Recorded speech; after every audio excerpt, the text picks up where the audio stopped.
So how do you do the customer research that really moves the needle? So this is one of the longest and most detailed sections of the marketing plan formula. You're going to want to be sure to print out the workbooks below and plan at least an hour to complete this module. So first, I want to give credit where credit's due. Rob Fitzpatrick.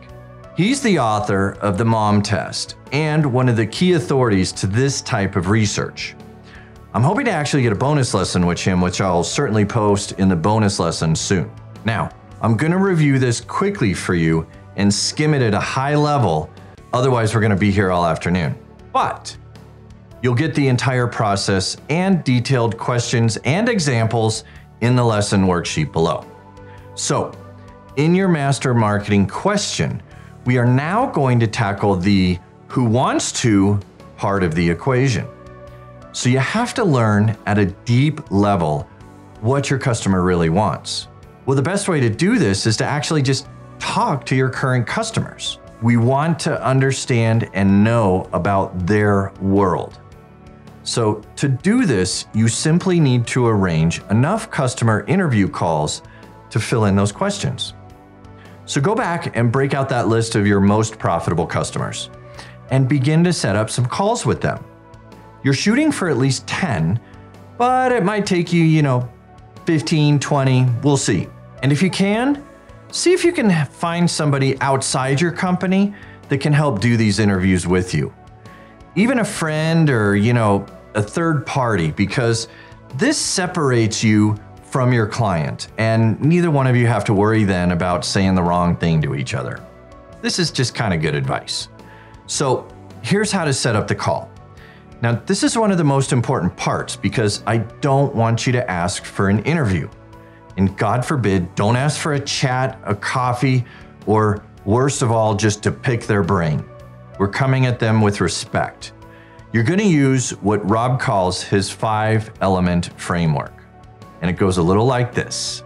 See, you're the entrepreneur and you're trying to solve this horrible problems X. And you are ushering this new vision Y, or you're trying to fix, this stagnant industry. Do not mention your idea or solution at all. I want you to frame the expectations by mentioning what stage you're at, if it's true, and you don't have anything to sell. I want you to show a little bit of vulnerability and give them a chance to help you by mentioning the specific problems that you're looking for answers on. This will also help clarify that you're not going to waste their time. And I want you to put them on a pedestal by showing them particularly how much they can help you. And finally, I want you to explicitly ask for help. Now, Rob calls this the very few wizards properly ask for help. This is his anagram for vision, framing, weakness, pedestal, and ask. It's the 5-element framework. Now you can remember this with just the very few wizards properly ask. So let me give you an example. Remember Chuck, my Amazon business friend? He might use the following in an email to set up these appointments, or these interviews, not appointments. So this is one we actually wrote. Hey Gina, we have some very interesting ideas on how to transform the Amazon marketing selling process.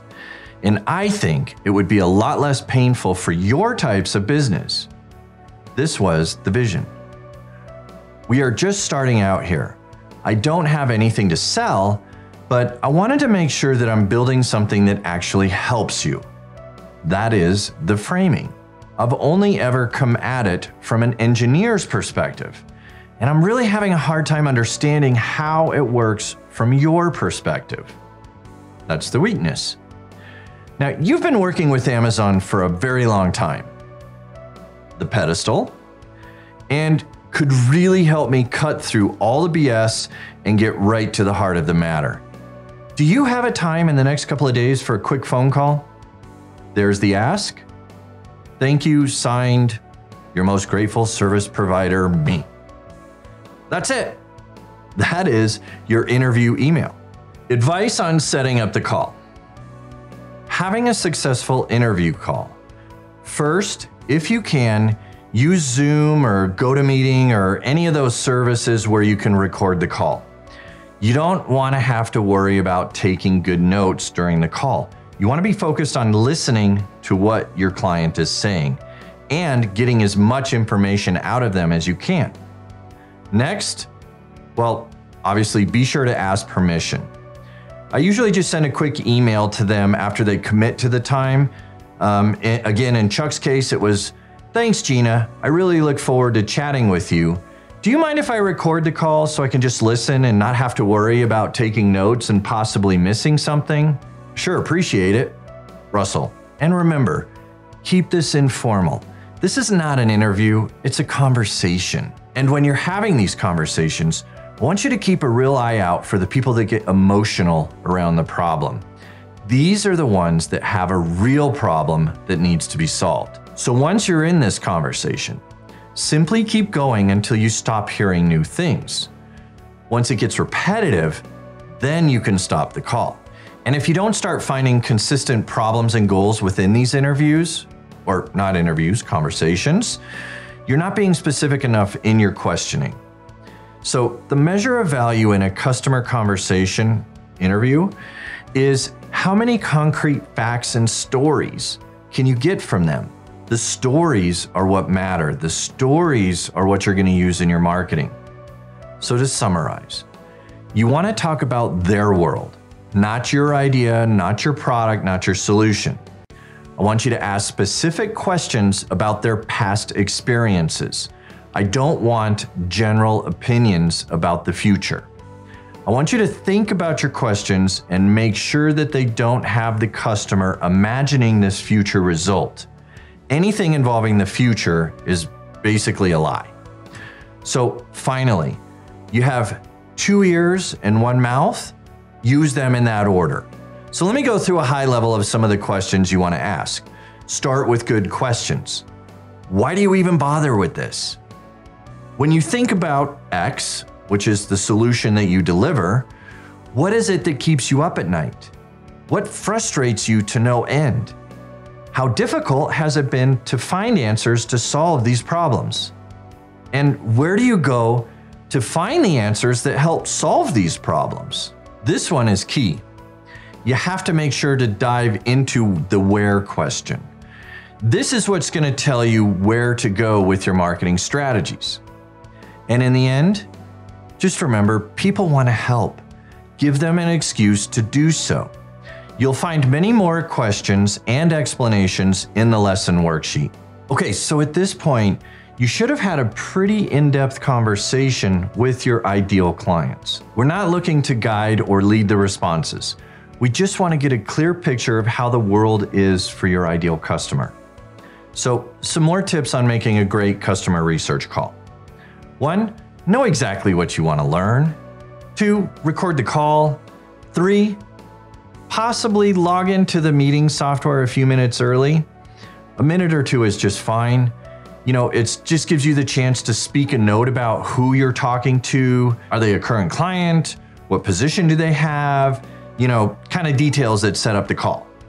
Because you're going to transcribe them, and then we have this information at the start of each doc. So, during the conversation, I want you to frame the conversation. Keep it casual. Ask good questions which don't lead or cause them to speculate. And after the conversation, have the recording transcribed. Then I want you to take those transcriptions and enter them into the module worksheets. Enter each answer into the spreadsheet verbatim.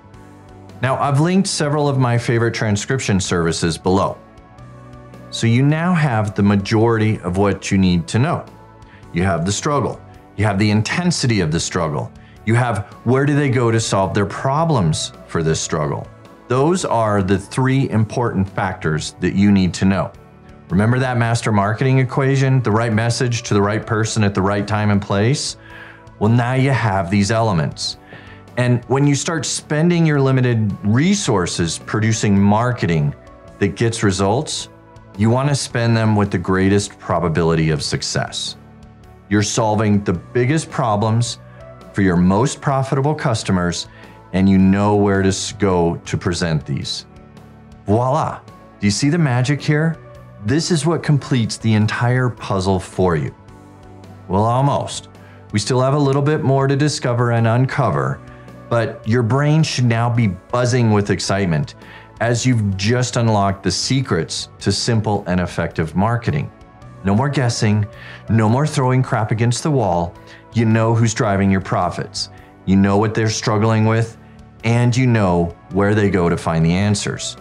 That is the ultimate insider knowledge. And sometimes you might even get an entirely new business opportunity out of it. So, story time. I was once working with this client who was in the banking cybersecurity space, and they had this software solution that helps small banks manage security issues.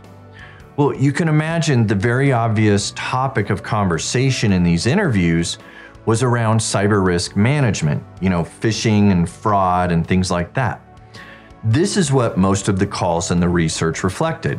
But in more than 50% of the calls that I had with these banking clients, we kind of got towards the end of the call, and each one had this brief confession almost. More than one of them said in effect, you know what? Security is a big issue, but what the real pain in the ass here is the federal government, the audits that we have to pass every year to show that we're compliant. They cost us hundreds of thousands of dollars and take at least, 3 to 4 months worth of work. This is one of those moments where when we got into this, everyone's eyebrows in the room kind of raised up and went, huh? We started glancing at each other, and if this was their main problem with a dollar amount attached to it, well, shoot, we had the solution for that. See, part of the software that we were selling solved this problem with custom ad hoc reporting. See, these reports would normally take these banks months of manual research and, tens of thousands of dollars in man-hour to produce for the government. Well, this company could create these reports, which were different for every bank every year, and they could now be done in minutes at the push of a button. This was a 6-figure solution that we didn't even understand that we had until we did this research. And this insight allowed my clients to completely separate themselves from their competition and be the only solution to the most important problem that all their ideal customers were having. This was worth millions of dollars in revenue to them alone. And this is not unusual. I've seen opportunities like this born out of the research process repeatedly. So do not underestimate the value of this research. All right, enough of me talking. That was a lot. So at this point, it would be extremely valuable to me if you would share your results with everyone. Once you've completed this work, please return to the forum and share your experience. How many interviews did you conduct? Do you have any tips on getting better interviews? Any tips on the process? What were some of the things you learned? What were some of the things you struggled with? And so in the next lesson, I'm going to show you how to get into this transcription list and really mine it for gold. So take a break, do the research, and I'll see you in the next lesson.